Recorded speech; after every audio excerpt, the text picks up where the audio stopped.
Shalom sahabat Blessing, kembali lagi dengan saya Marshall Blessing di Blessing Story. Blessing Story adalah sebuah wadah bagi setiap sahabat Blessing untuk menceritakan mengenai kebaikan Tuhan yang pernah dialami sehingga menjadi berkat bagi setiap orang yang mendengarnya.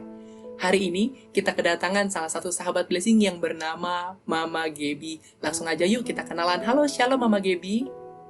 Shalom Kak Marcel, selamat siang. Apa kabarnya Mama Gebi?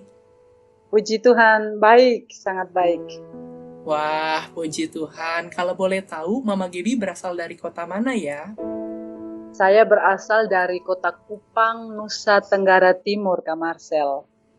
Saya Wah, usianya 42 tahun. Iya, jauh banget ya dari lokasi. iya Kak Marcel. Cukup jauh, umur juga cukup Iya, jauh. Tapi di dalam Tuhan kita dekat ya, Mama iya. Gebi. Puji Tuhan Kak Marcel, saya sangat diberkati dengan ayat-ayat firman yang biasa Kak Marcel sampaikan. Tiap hari saya ikuti apa kata Tuhan Wah, buat saya lewat firman yang Kak Marcel sampaikan. Seperti puji itu. Tuhan Mama Gebi, biar setiap kita ya dapat terus jadi berkat bagi banyak orang. Amin. Oh iya, kalau boleh tahu kesibukan Mama Gebi apa ya akhir-akhir ini? Ya, saya pegawai BUMD, khususnya kerjanya di kantor PDAM Kabupaten Kupang. Oke, terima kasih ya Mama Gebi untuk sharing singkat. Ya, ya, Sahabat Blessing, hari ini kita mau mendengar kesaksian hidup yang dialami oleh Mama Gebi mengenai kebaikan yang Tuhan telah kerjakan di dalam kehidupannya, di mana Tuhan menyatakan dirinya bahwa Tuhan adalah pribadi yang ajaib. Di mana ketika Mama Gebi sedang mengalami sakit, Tuhan secara ajaib memulihkan keadaan dari Mama Gebi secara sempurna. Yuk langsung aja kita dengar amin. kesaksian hidup dari Mama Gebi. Silakan Mama Gebi. Ya, baik, terima kasih Kak Marcel. Shalom, sahabat blessing. Siang hari ini saya mau menceritakan tentang kebaikan Tuhan yang begitu luar biasa yang saya alami. Dalam usia saya yang sudah kepala 4 ini, sahabat blessing, saya bersyukur bahwa kekuatan itu Tuhan masih anugerahkan. Tapi beberapa waktu yang lalu kita semua tahu bahwa Nusa Tenggara Timur dilanda oleh badai Seroja. Itu khususnya waktu bulan April sekitar tanggal 4 dan 5 itu. Memang sebelumnya itu badai sudah menghantam dari awal-awal bulan April tanggal 1 itu anginnya sudah kencang. Tapi yang kami alami adalah tepat pada tanggal 4 dan 5 itu angin sangat kencang. Dan itu tepat pada saat kita merayakan Hari Raya Paskah.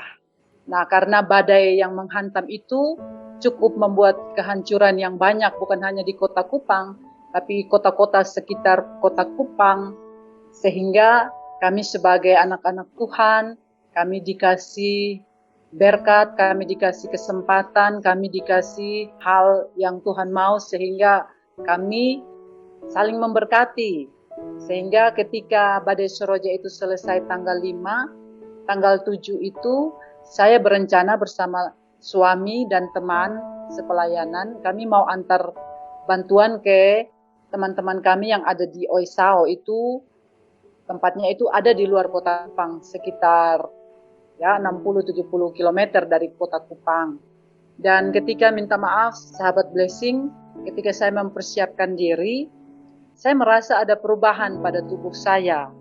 Yang sebelumnya perubahan itu tidak ada sama sekali. Tapi yang herannya itu pada saat tanggal 7 itu, ketika saya sementara mempersiapkan diri, saya rasa bahwa ada satu benjolan yang sangat besar, itu sebesar buah lengkeng, kan, kalau tidak salah. Itu besarnya seperti itu, ada di bagian payudara saya sebelah kanan, bagian agak di bawah. Nah, ketika saya merasakan itu, saya diliputi ketakutan karena benjolan ini sebelumnya tidak pernah ada. Tetapi dengan tiba-tiba saya merasa bahwa benjolan itu begitu besar, dan hal itu ketika saya alami, saya sampaikan kepada suami, dan juga saya minta dukungan doa anak-anak saya. Saya punya 2 orang anak laki-laki, yang besar itu sementara kuliah di Fakultas Teologi. Jadi saya minta dukungan doa dari suami dan anak saya.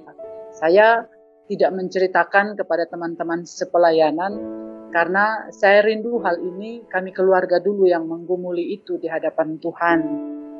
Jadi memang secara pribadi ketika saya mengalami dan saya merasakan ada benjolan itu di dalam tubuh saya, itu menimbulkan sebuah kecemasan dan ketakutan dalam pribadi saya. Terus saya sambil berdoa, saya juga hubungi saudara saya yang ada di Kota Medan. Saya minta dukungan doa juga dan dia bilang, Mama Gebi, kalau begitu mulai sekarang Mama Gebi tidak boleh makan yang berminyak, Mama Gebi mesti kurangi makan nasi dan lain sebagainya. Nah, Kak Marcel dan sahabat Blessing, saya ketika menerima nasihat-nasihat itu saya ikut. Jadi saya baca juga browsing di internet katanya harus lebih banyak minum jus wortel. Jadi saya mulai mengurangi makan nasi yang berminyak yang manis. Terus saya minum jus wortel, tapi Kak Marcel, tubuh saya ini cenderung standar, maksudnya tidak gemuk sekali. Jadi ketika saya mengurangi atau saya mulai jaga pola makan saya, yang saya alami bahwa saya lemas dan saya merasakan berat badan saya turun. Jadi akhirnya saya berpikir, kenapa saya harus diliputi dengan kecemasan, ketakutan. Sementara Kak Marcel, sebelum benjolan ini ada di tubuh saya, tahun 2017 itu Kak Marcel, saya sempat alami sakit sinusitis. Itu kurang lebih 3 tahun Kak Marcel. Sampai sinusitis itu dia sudah naik di kepala saya dan kalau menurut medis itu sinusitis itu lama-lama kalau tidak diobati dia bisa naiknya jadi kanker otak. Dan saya sudah sampai stadium itu Kak Marcel. Karena ketika saya rasa kepala saya sakit itu seperti diiris-iris silet. Nah, waktu itu saya baru punya anak yang pertama. Saya punya 2 orang anak laki-laki. Waktu itu anak saya yang pertama itu baru usia sekitar 5 tahun. Dan ketika saya mengalami itu sakitnya luar biasa. Saya berobat ke dokter, dikasih obat yang paling mahal sekalipun tidak ada perubahan apa-apa. Ketika saya alami sinus itu, Kak Marcel, sangat mengerikan. Karena jangankan untuk yang berdebu atau yang dingin, untuk mau cuci kepala saja itu saya harus bergumul. Karena setelah cuci kepala itu pasti saya akan sakit. Tapi yang luar biasanya, ketika saya membawa ini di kaki Tuhan, ada satu persekutuan doa yang mereka gumuli ini sakit saya secara khusus. 1 minggu mereka berpuasa, kami berpuasa, dan di hari yang terakhir mereka nyatakan, Mama Gebi, kemarin waktu kami doa, Tuhan berikan visi bahwa ada awan hitam yang pekat itu keluar dari kepala Mama Gebi. Dan puji Tuhan Kak Marcel, sampai hari ini tanpa pengobatan dari dokter saya sembuh dan sinusitis itu hilang tanpa dioperasi, tanpa saya terapi pengobatan, tapi hanya karena doa. Terus tahun 2018 atau 19 kalau tidak salah, saya menderita diare, Marcel, 5 hari non-stop. Saya minum obat yang sesuai, pokoknya obat diare semua itu saya minum, tapi tidak menghentikan diare saya. Tetapi ketika saya teringat ada salah seorang teman hamba Tuhan sepelayanan, saya telepon, saya bilang, Mama tolong doakan saya. Teman hamba Tuhan saya ini namanya Mama Christina Gawang. Jadi ketika saya doakan hamba Tuhan ini datang, saya saat itu, Kak Marcel, saya sudah doa penyerahan. Saya berpikir, Tuhan, Engkau Tuhan atas hidupku. Apapun yang Engkau kehendaki untuk saya alami, kalaupun Tuhan mengizinkan saya tidak sembuh, saya sudah lemas Kak Marcel, karena 5 hari itu diare non-stop. Saya tidak bisa badan sudah lemas. Jadi saya sudah doa penyerahan saat itu. Tanpa suami atau anak-anak ketahui, saya sudah berserah di Tuhan. Saya bilang, Tuhan, kalau Tuhan mau panggil saya pulang, saya berserah karena Tuhan adalah pemilik hidup saya. Tapi ketika teman saya ini datang, dia berdoa, dan ketika kami sementara sharing firman, saya merasakan kesembuhan itu terjadi atas tubuh saya, Marcel. Karena saya bisa merasakan bedanya. diare itu langsung stop saat itu. Ketika teman ini datang, saya masih minta maaf lari ke belakang karena saya tidak bisa tahan. Tapi ketika dia bicara firman Tuhan, sahabat blessing, saya merasakan kesembuhan itu, dan saya di tengah pemberitaan firman Tuhan itu, saya melompat dan saya bilang, Mama, saya sudah sembuh, saya sudah sembuh. Sehingga ketika saya mengalami benjolan ini, Tuhan membuat ingatan saya kembali kepada kesembuhan ajaib yang saya nikmati. Saya berdoa dan saya bilang, Tuhan, banyak tanda-tanda mujizat Tuhan sudah kerjakan dalam tubuh saya dan hidup saya. Saat ini pun saya percaya, sekarang atau nanti, sembuh atau tidak, saya percaya bahwa saya akan lihat kemuliaan Tuhan.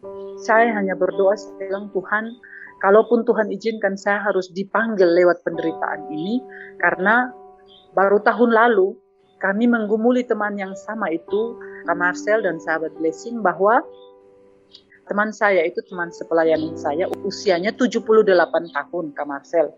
Kami biasa turun melayani buat KPI-KPI sederhana di kota-kota sampai desa-desa terpencil. Dan benjolan itu timbul ada di payudaranya, dan hanya sewaktu 1 tahun, Kak Marcel, benjolan itu mengakibatkan penderitaan yang berat dalam tubuhnya. Bahkan benjolan di payudaranya itu turun ke dia komplikasi ke rahimnya. Bahkan sebelum hamba Tuhan teman saya ini meninggal, dia sempat cuci darah. Dia menderita yang begitu luar biasa. Kami, teman-teman kami satu kelompok tim pelayanan yang kami biasa turun pelayanan, kami satu hati, kami bergumul selama 11 hari, Kak Marcel. Dan hari yang terakhir itu Tuhan kasih visi bahwa Tuhan sudah menyediakan tempat bagi teman saya. Sehingga ketika dia pulang dalam keadaan damai sejahtera dan begitu luar biasa, Kak Marcel. Ketika kami melayani dia, Tuhan kasih firman untuk dia tetap bersuka cita, tetap bernyanyi dalam penderitaannya, dan puji Tuhan sampai dia napas terakhir, Kak Marcel. Satu kesaksian di antara anak-anaknya bahwa dia menyanyi sampai saat Tuhan memanggil dia kembali. Sehingga saya merenungkan perbuatan Tuhan ini dan saya bilang, Tuhan, kalau Tuhan izinkan saya harus dipanggil pulang dengan penderitaan ini, berikan saya kekuatan supaya saya mampu menanggungnya, karena saya percaya bahwa Tuhan juga akan menyediakan tempat bagi saya, seperti yang Tuhan sudah sampaikan bagi kami, hamba-hamba Tuhan yang mendoakan teman saya, bahwa ketika dia kembali, Tuhan sudah sediakan tempat baginya di sorga. Dan itu menimbulkan satu sukacita pengharapan dalam pribadi saya, sehingga saya tidak takut, Kak Marcel. Yang tadinya saya takut, saya cemas, saya bimbang, seperti Tuhan angkat semua itu, dan saya menjalani hari-hari saya itu seperti biasa. Bahkan saya sempat hubungi Kak Marcel untuk mendoakan saya, dan puji Tuhan, setiap kebenaran firman Tuhan yang disampaikan lewat blessing story itu saya ikuti tiap hari, karena saya punya keyakinan bahwa apa yang disampaikan firman Tuhan, disampaikan hamba Tuhan lewat kebenaran, itu adalah petunjuk hidup saya. Entahkah saya dinasihati, entahkah saya ditegur, entahkah saya dibersihkan, saya menerima semua firman itu dengan penuh ungkapan syukur. Dan bulan Mei, kami ada program pelayanan untuk turun ke Kabupaten Timur Tengah Selatan. Itu kabupatennya di luar dari Kota Kupang. Itu jaraknya hampir 200-an kilo dari Kota Kupang.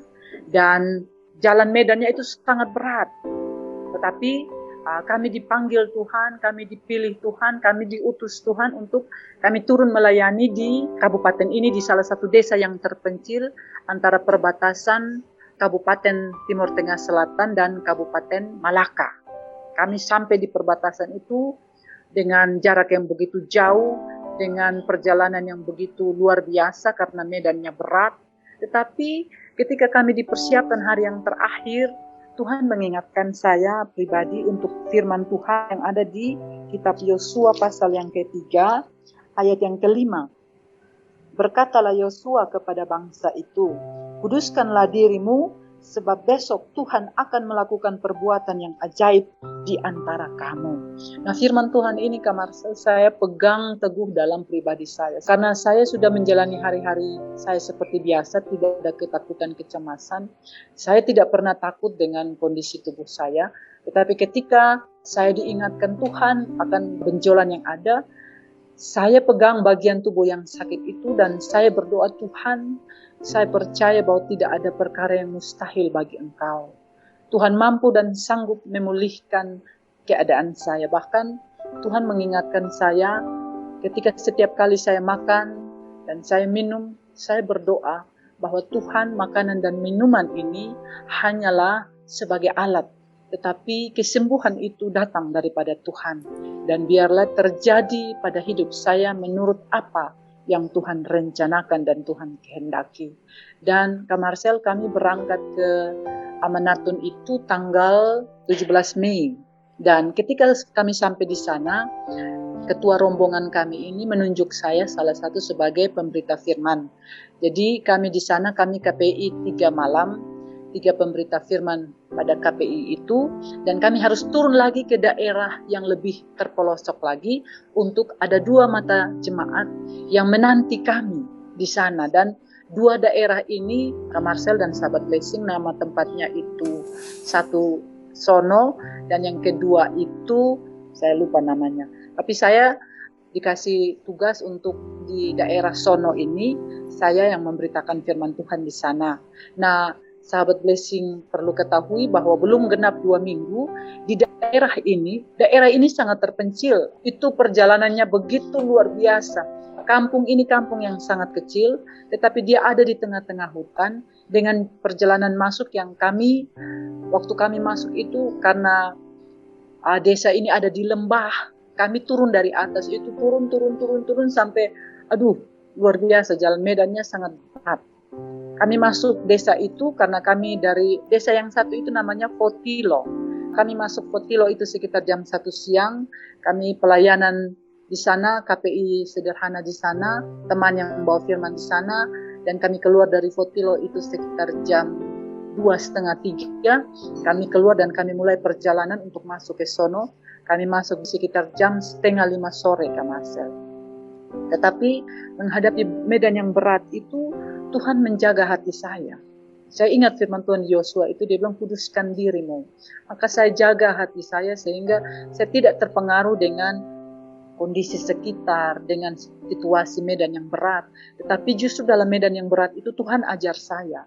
Seperti hati saya ini melonjak kegiraan karena semakin kami turun-turun lembah dan semakin kami naik-naik gunung yang begitu tinggi, hati saya seperti berkata, Tuhan, Engkau pencipta langit dan bumi. Tidak ada satu perkara yang mustahil bagimu. Kalau Engkau mengasihi jiwa-jiwa yang ada, Engkau mengutus kami, maka Engkau akan menyertai perjalanan kami. Dan dalam perjalanan yang berat itu hati saya penuh dengan sukacita. Saya sangat bersukacita. Bahkan kami datang ini, Kak Marcel dan sahabat Blessing, tempat itu adalah tempat yang sangat ditakuti oleh masyarakat sekitar. Karena itu adalah tempat di mana kalau di Pulau Timur kami kenal itu dengan sebutan teko. Artinya orang yang biasa mencuri dan setelah mereka mencuri tidak segan-segan membunuh orang yang ada karena mereka juga ada memperlengkapi tubuh mereka dengan ilmu atau guna-guna sehingga mereka sangat jahat. Nah, ketika kami mau turun ke 2 daerah ini, tuan rumah yang menampung kami di Ayatupas ini dia bilang begini, Papa Mama, saya tidak bertanggung jawab ketika Papa Mama keluar dari tempat ini. Karena daerah yang Papa Mama mau tuju itu sangat berat dan jahat orang-orangnya. Kami takut terjadi apa-apa dalam perjalanan. Tetapi kami tetap berjalan. Kami turun, kami melayani. Dan luar biasa yang saya rasakan ketika teman itu di desa Fotilo itu kami sangat diberkati dalam pujian, dalam penyembahan, dalam pemberitaan firman. Bahkan kami lihat jiwa-jiwa di sana sangat diberkati. Bahkan ketika kami turun di sono kami juga melihat bahwa lewat pemberitaan firman Tuhan menjawab dan membuka kondisi keadaan jemaat yang ada di sana.